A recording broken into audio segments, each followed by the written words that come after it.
आदाब, मुंसिफ टीवी में आपका इस्तकबाल है। आप देख रहे हैं महाराष्ट्र न्यूज। पहले हेडलाइंस। महाराष्ट्र के स्कूलों में हिंदी को तीसरी जबान के तौर पर पढ़ाया जाएगा। मराठी तंजीमें कांग्रेस ने हुकूमत के इक़दामात की मुखालफत।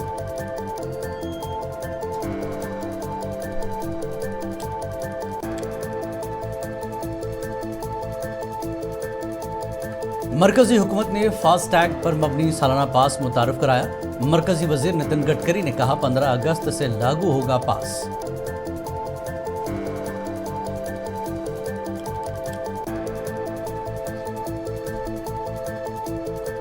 संजय राउत के साबिक करीबी साथी सुधाकर की बीजेपी में शमूलियत। शिवसेना यूबीटी को लगा धक्का, ताहम बीजेपी में भी कुछ लीडर हैं नाराज।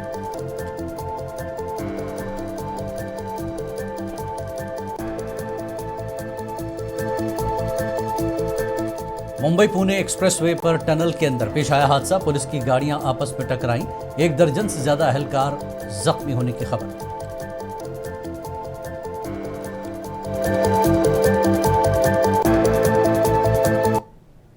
और अब खबरें तफसील से। पीएम मोदी और अमेरिकी सदर के दरमियान होने वाली बातचीत पर महाराष्ट्र के वज़ीर आला देवेंद्र फडणवीस का कहना है कि भारत का पहले दिन से मौक़िफ़ रहा है कि हमें किसी सालिसी की ज़रूरत नहीं।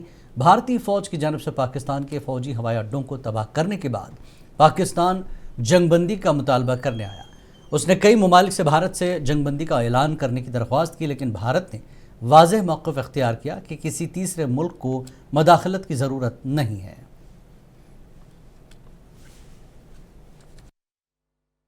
देखिए, पहले दिन से भारत की भूमिका ये रही है कि मध्यस्थता की कोई आवश्यकता नहीं है।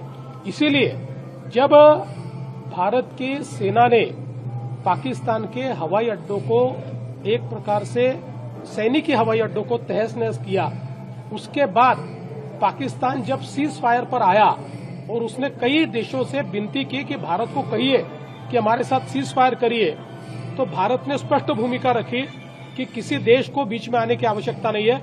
अगर पाकिस्तान सीज फायर चाहता है तो सामने से हमसे बात करे और हमको विनती करे, और पाकिस्तान ने सामने से जब बात की तब हमने सीज फायर को स्वीकारा है। पहले दिन से हमने इस बात को स्पष्टता के साथ रखा है। हमको तीसरे दिन। और महाराष्ट्र के वज़ीर आला देवेंद्र फडणवीस ने कहा कि रियासत में तलबा को हिंदी सीखने को लाजमी करार देने को एक नई हुक्म में हटा दिया गया है और अब किसी भी हिंदुस्तानी ज़बान को तीसरी ज़बान के तौर पर मुंतखब किया जा सकता है, जबकि अंग्रेजी को बड़े पैमाने पर फ़रोग़ दिया जाता है। हिंदुस्तानी ज़बानों को अक्सर नज़रअंदाज किया जाता है। फडणवीस ने कहा कि ज़बानों पर तनाज़ात गैर ज़रूरी हैं। रियासती हुकूमत ने मंगल को एक हुक्मनामा जारी करते हुए कहा कि मराठी और अंग्रेज़ी मीडियम स्कूलों में 1 से 5वीं जमात तक हिंदी को तीसरी ज़बान के तौर पर पढ़ाया जाएगा।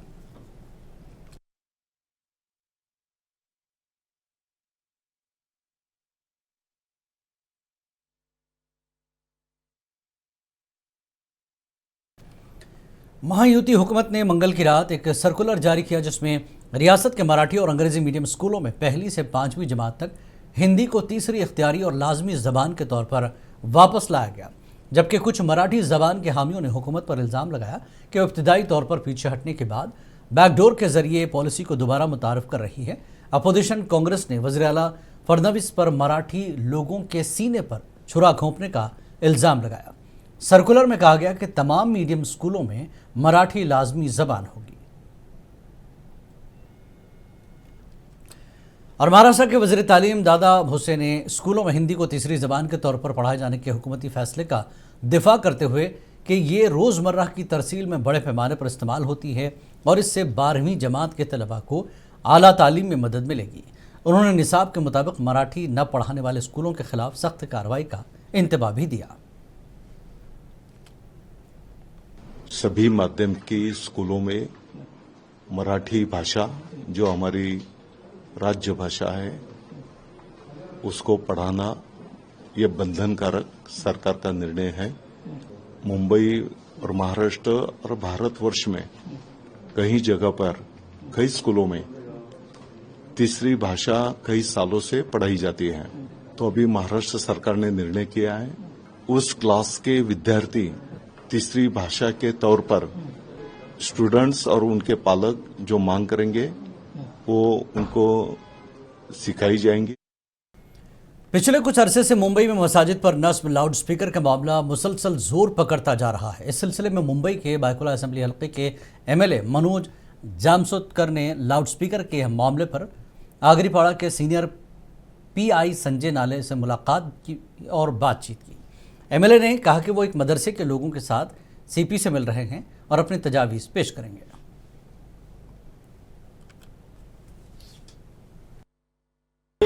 जो आपको लाउड स्पीकर के लिए परमिशन मांगते हो तो एक पॉइंट आता है, उसमें पॉइंट नंबर 6 पे लिखा हुआ है कि आप 16/10 का बॉक्स लगाओ।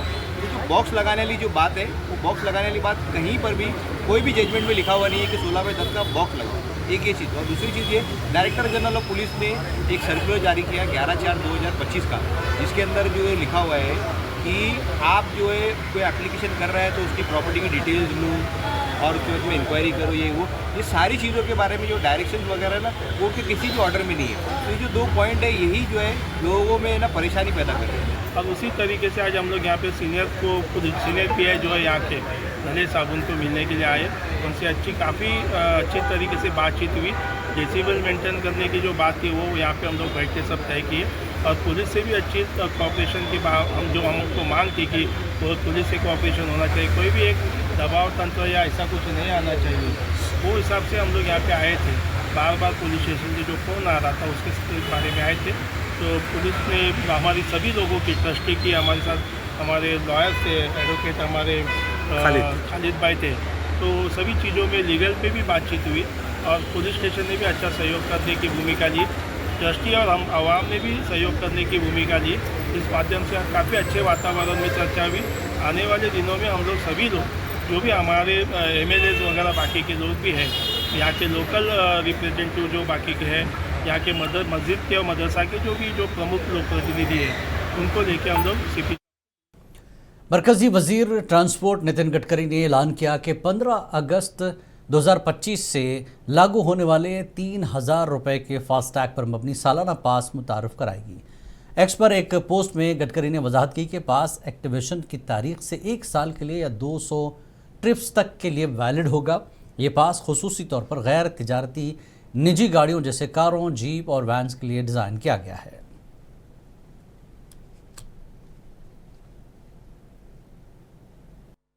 पिछले अनेक दिनों से लोगों की टोल के बारे में काफ़ी तकरार थी।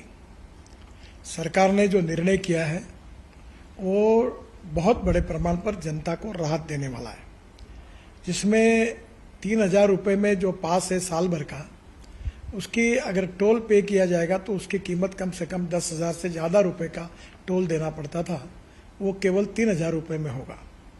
और ये जो वैलिडिटी है 1 साल में 200 ट्रिप वो क्रॉस कर सकते हैं। इसके साथ साथ एक ट्रिप मीन्स एक टोल को क्रॉस करना। इसका फ़ायदा ये होगा कि 200 ट्रिप्स यानी 200 टोल क्रॉस करना होगा और एक टोल क्रॉसिंग की एवरेज कॉस्ट केवल 15 रुपये पड़ेगी। कुछ जगह पर ये 80 रुपये है, 50 रुपये है, 100 रुपये है, तो ये केवल 15 रुपये हो जाएगी।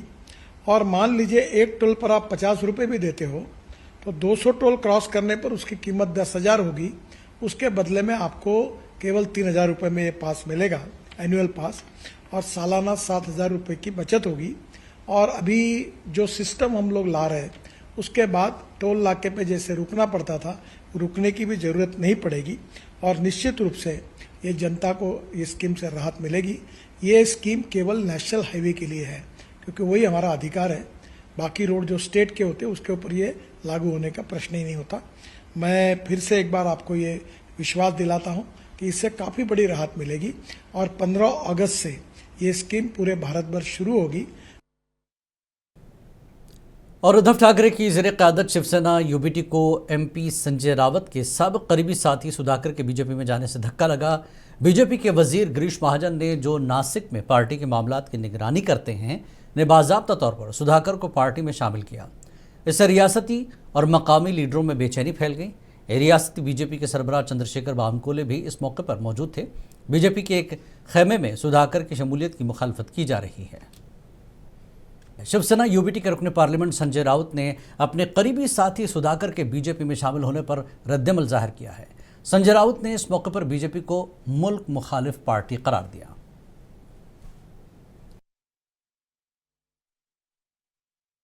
देखो, बीजेपी है एंटी नेशनल पार्टी है। ये सिर्फ राष्ट्रवाद, राष्ट्रभक्ति, देशभक्ति, भारत माता की जय, ये सब दिखावा है उनका। ये अटल जी वाली पार्टी अब नहीं है, लाल कृष्ण आडवाणी जी वाली पार्टी नहीं है। अब ये व्यापारी लोगों की पार्टी है, उद्योगपति। पैसा फेंको, तमाशा देखो। अब देखो ना, अब कल एक हमारे पार्टी से एक व्यक्ति को ले लिया, उनके ऊपर ये लोग देशद्रोह का आरोप लगा रहे थे और उसके लिए शिवसेना भी देशद्रोही है कि ऐसे व्यक्ति जो है, उनका कोई फोटो आया था मुंबई बम ब्लास्ट के आरोपी के साथ। अब बात ऐसी है, आपने उसके लिए एसआईटी की स्थापना की, देशद्रोह का आरोप लगाया, इसलिए आपने उनको फैमिली को प्रताड़ित किया। अब यही व्यक्ति को आपने कल जोर शोर से बीजेपी कार्यालय में अपने पार्टी में शामिल कर लिया। तो एंटी नेशनल पार्टी किसकी है? हमारी नहीं है, आप एंटी नेशनल है। और बीजेपी लीडर राम कदम ने वज़ीर-ए-आज़म नरेंद्र मोदी की क़यादत का दिफा करते हुए शिवसेना के तर्जुमान अखबार सामना और शिवसेना यूबीटी को तनकीद का निशाना बनाया। राम कदम का कहना है कि वज़ीर-ए-आज़म मोदी दिन रात मुल्क की खिदमत में मसरूफ़ रहते हैं और उन पर किए जाने वाले एतराज़ात महज बचकाना है। सामना अखबार उन लोगों का है जिनके नेता घर से बाहर नहीं निकलते, लोगों से, कार्यकर्ताओं से, पत्रकारों से, और जब वे सत्ता में थे अपने मंत्रियों से भी नहीं मिलते थे। उनका वो सामना अखबार है। उनको क्या पता चलेगा? आदरणीय प्रधानमंत्री जी 20-20, 22-22 घंटे काम करते हैं, मां भारती के लिए करते हैं। तो इसके लिए जो बातें लिखी गई है बिल्कुल बचकानी बातें हैं। कहीं ना कहीं उन्होंने अपनी मति को खो दिया है। एयर इंडिया की परवाज़ों में हालिया दिनों में तकनीकी खराबियों और ताख़ीर के वाक़यात बढ़ते जा रहे हैं। अहमदाबाद तैयारा हादसे के बाद से कंपनी की कई परवाज़ों में न सिर्फ खलल पड़ा है बल्कि मुसाफिरों को शदीद परेशानी का सामना भी करना पड़ा। ताज़ा मामला एनसीपी शरद पवार ग्रुप की रुकन पार्लियामान सुप्रिया सुले का है, जिन्होंने दिल्ली से पुणे जाने वाली एयर इंडिया की परवाज़ में 3 घंटे से ज़ायद की ताख़ीर पर सख्त बरहमी का इजहार किया। सोले ने कहा कि परवाज़ 3 घंटे से ज़्यादा ताख़ीर का शिकार रही, लेकिन कोई वाज़ेह ऐलान नहीं दी गई, ना ही कोई अपडेट है और ना ही कोई मदद। यह सर्विस इंतहाई नाक़िस है। मुंबई पुणे एक्सप्रेसवे पर बटन टनल के अंदर एक बड़ा हादसा पेश आया है, जहां पुलिस की गाड़ियां आपस में टकरा गईं। बताया जाता है कि गाड़ियों में बांग्लादेशी शहरियों को डिपोर्ट करने के लिए पुणे ले जाया जा रहा था। इस हादसे में 20 से ज़्यादा पुलिस एहलकारों के जख्मी होने की इत्तला है। पुलिस की गाड़ियों में सवार बांग्लादेशी शहरियों के भी जख्मी होने की खबर है। इस हादसे के बाद इलाके में शदीद ट्रैफिक जैम देखा गया।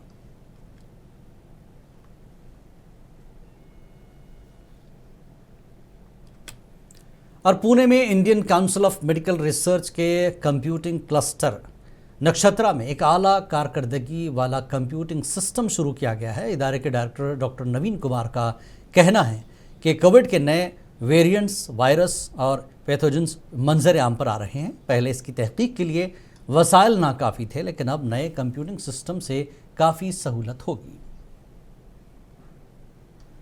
High performance computing system that has been launched. This is the first kind of the facility for the sequence analysis or genomic surveillance of the pathogens under the ICMR.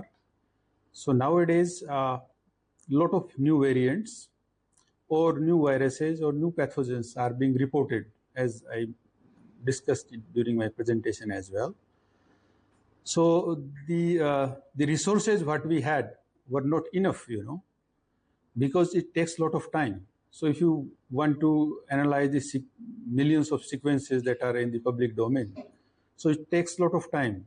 So if I say in simple words, so when we were doing the extensive sequence analysis using multiple strains, so it takes weeks. Now that the same work we can do in the hours, 24, 48 hours. So it has increased capability. और मुंबई कांग्रेस अक़लियती महकमे की general secretary Shabana Rehan ने मसाजिद और दीगर मजहबी इबादत गाहों पर loudspeaker के इस्तेमाल के ज़िम्न में अक़लियती कमीशन के चेयरमैन प्यारे खान से एक वफ्द के हमरा मुलाकात की। शबाना रेहान ने कहा कि अक़लियती कमीशन के चेयरमैन ने उनकी बात सुनी और महकमे पुलिस से नुमाइंदगी की बात कही।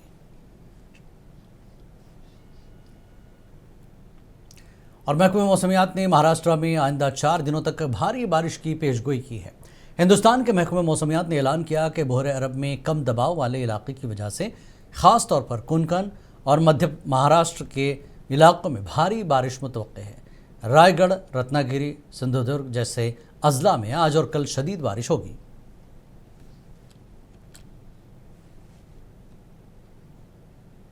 लोगों ने देखा है कि कल से महाराष्ट्र में काफी जगह पे मतलब कोंकण में काफी जगह पे बारिश हो रही है। इसका कारण है एक साइक्लोनिक सर्कुलेशन है और जो नॉर्थवर्ड मूविंग कम दबाव का क्षेत्र है गुजरात रीजन के पास में, इसके चलते कोंकण के नॉर्थ रीजन में बारिश अच्छी रहेगी। ठाणे, रायगढ़ में काफी भारी वर्षा की संभावना है। साथ में साउथ कोंकण में, रत्नागिरी, सिंधुदुर्ग में भी कुछ जगह पे भारी से भारी वर्षा होने की संभावना है। मुंबई में आइसोलेटेड जगह पे भारी से भारी वर्षा होने की संभावना है। अगर महाराष्ट्र, इंटीरियर महाराष्ट्र की बात करेंगे तो घाट रीजन में भी भारी से भारी वर्षा होने की संभावना है, लेकिन प्लेन्स में जो अदर देन घाट उसमें थोड़ा सा कम बारिश देखने को मिलेगा। मराठवाड़ा में भी हमें थोड़ा सा कम बारिश देखने को मिलेगा। महाराष्ट्र कोंकण में ठाणे, रायगढ़, रत्नागिरी और सिंधुदुर्ग के लिए ऑरेंज अलर्ट जारी किया गया है। मुंबई के लिए ऐसा येलो ही अलर्ट है। बाकी इलाकों के लिए महाराष्ट्र, मध्य महाराष्ट्र के लिए येलो अलर्ट ही है। बाकी जो कोंकण में भारी वर्षा है उतना ही ऑरेंज अलर्ट है। बाकी जगह पे नॉर्मल रेनफॉल रहेगा। बीएमसी के दायरे इख्तियार में आने वाली अहम मसनूई झीलों में से एक पुवाई झील लबरेज हो गई है। बताया जा रहा है कि झील अपनी गुंजाइश को पहुंच चुकी है और गुज़श्ता 2 दिनों से कैचमेंट इलाके में होने वाली शदीद बारिश के बायस ओवरफ्लो हो गई है। गली मोहल्ला क्रिकेट लीग ने मुंबई में ग्रॉस रूट क्रिकेट में इनकलाब लाने के मंसूबे की नकाब कुशाई की। खेलों के जरिए मुनशियात की लत से निपटने के लिए महाराष्ट्र पुलिस के साथ एक तारीखी इत्तेहाद पर दस्तखत किए हैं। कंट्री क्लब अंधेरी में एक प्रेस कॉन्फ्रेंस से खिताब करते हुए बाबा इंद्रप्रीत सिंह ने कौम की तरक्की के लिए नौजवानों को बाख्तियार बनाने की ज़रूरत पर जोर दिया।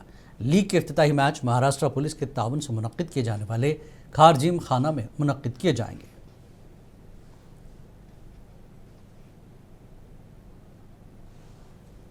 वो है सिर्फ और सिर्फ 1100 रुपये। तो पहले टीम आए, अपने जो रजिस्टर करे और सिर्फ 1100 रुपये पे करे। मिनिमम 8 और मैक्सिमम 10 या 11 लोग रजिस्टर कर सकते हैं। तो इसके लिए एक टीम मिनिमम 10 मैच खेलेगी। अब जब वो 10 मैच खेलेगी तो जो भी बच्चा अच्छा परफॉर्म कर रहा होगा कम से कम 10 मैचों में तो नज़र में आई जाए। अब अगर एक बच्चे ने सिर्फ 100 रुपये दिए और उसने सिर्फ 10 लीग मैच ही खेले तो पर बच्चे की कॉस्ट 10 रुपये, और ना उसको 10 रुपये के अंदर 10 मैच खेलने का मौका मिल रहा है। हर बार उसको ग्राउंड का कोई खर्चा नहीं करना, कुछ नहीं करना। 10 रुपये दो और जो तुम इतने सालों से ख्वाहिश लेके बैठे हो दिल में, आके यहाँ पे क्रिकेट खेलो। और अब आखिर में हेडलाइंस।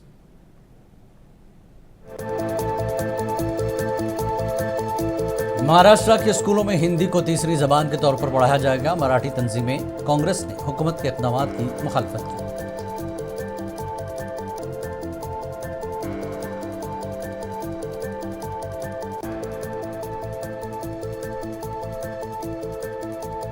मरकजी हुकूमत ने फास्टैग पर मबनी सालाना पास मुतारफ कराया। मरकजी वजीर नितिन गडकरी ने कहा 15 अगस्त से लागू होगा पास।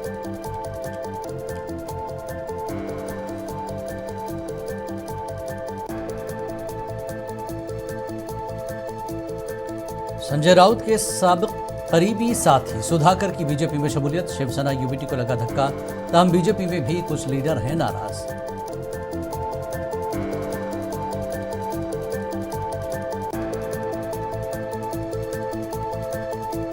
मुंबई पुणे एक्सप्रेसवे पर टनल के अंदर पेश आया हादसा। पुलिस की गाड़ियां आपस में टकराई। 1 दर्जन से ज्यादा एहलकारों के जख्मी होने की खबर।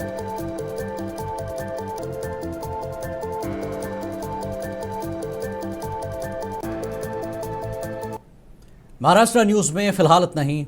आदाब।